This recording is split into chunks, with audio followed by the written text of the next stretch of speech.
This is Jacqueline Payton with the DTCC Special Report in collaboration with Professor Williams and the Media Analysis Project. This is how Vietnam unfolded in the media. The media has always been a powerful force used in the United States. In the United States, major social and political events became major because of the various forms of media used to cover the events. The Vietnam War was no exception. The Vietnam War lasted 14 years, from 1961 to 1975, and was not only fought on the battlefield, but it was fought in the media. This mini documentary looks at how television, political cartoons, and songs were used as a means of both supporting and protesting the war that divided the nation.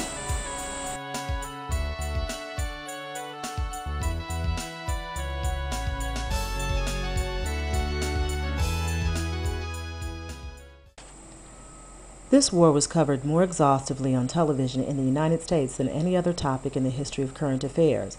As a result of the lack of censorship, everything from gruesome images to very opinionated editorials hit the airwaves.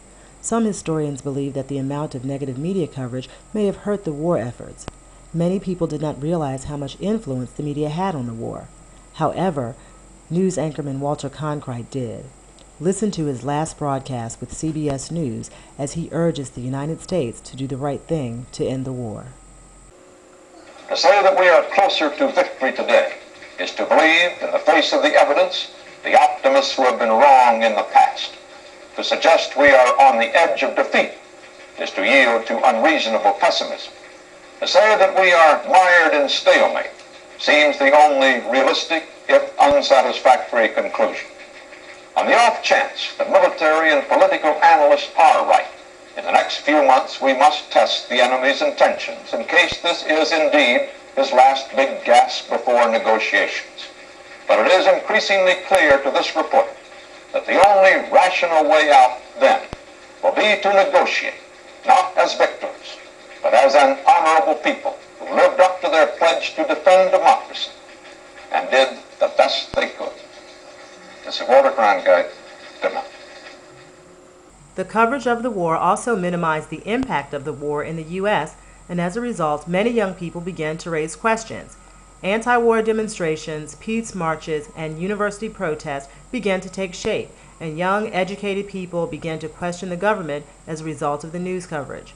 In other instances, producers began to make short films about Vietnam after finding out that the U.S. set up fake operations with Vietnamese troops to record footage that was sent back to the States. The media coverage of the war was significant in that the American public had a right to know what was going on in Vietnam. However, what was problematic is the fact that the truth didn't always come out on television.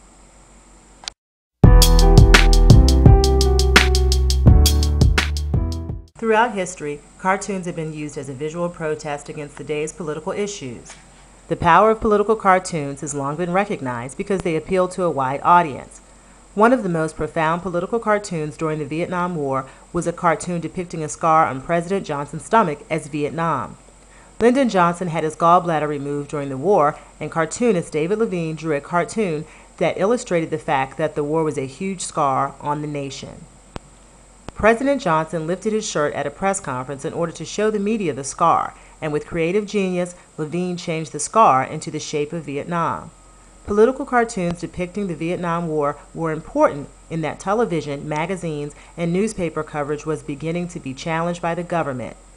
These forms of media were being blamed for the failure to retain support for the war. However, the cartoons, in their own subtle way, were able to communicate to the public in not such an invasive manner. There is an art to being able to confront political issues and do so in a way that triggers insight and laughter at the same time.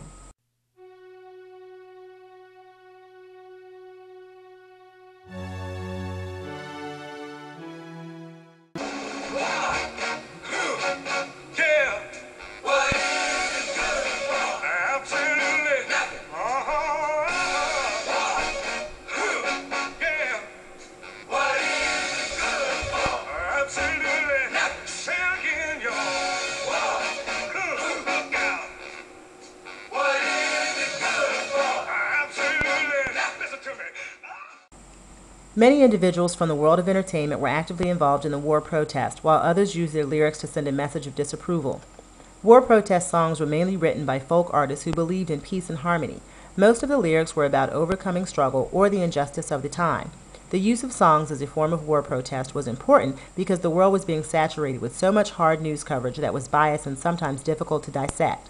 The universal language of music was accepted and understood by all.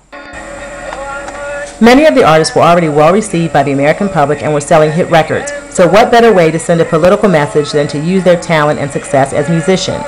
In 1969, John Lennon wrote Give Peace a Chance.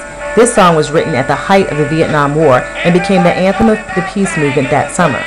Artists like Stevie Wonder, Crosby, Stills and Nash, Peter, Paul and Mary, Chicago, and Marvin Gaye did their part to protest the war lyrically as well. The use of music got a younger generation involved in the war protest movement.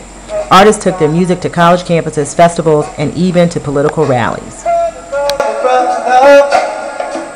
There's far too many of you dying. You know we've got to find a way to bring some loving here today. Father, Father, we don't need to escalate. Oh, not answer for only love can conquer.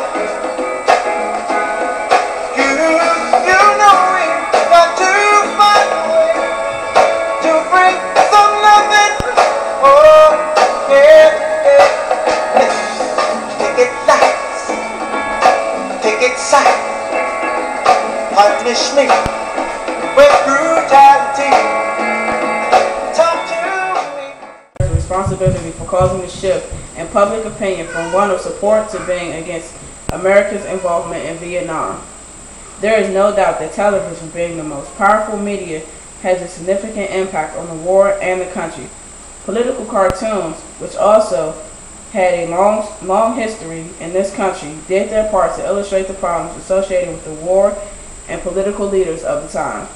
Lastly, music was extremely important in that it became the background. The relationship between the media and political forces will always be tested because of the power of the media. I'm Jacqueline Payton, and thank you for watching.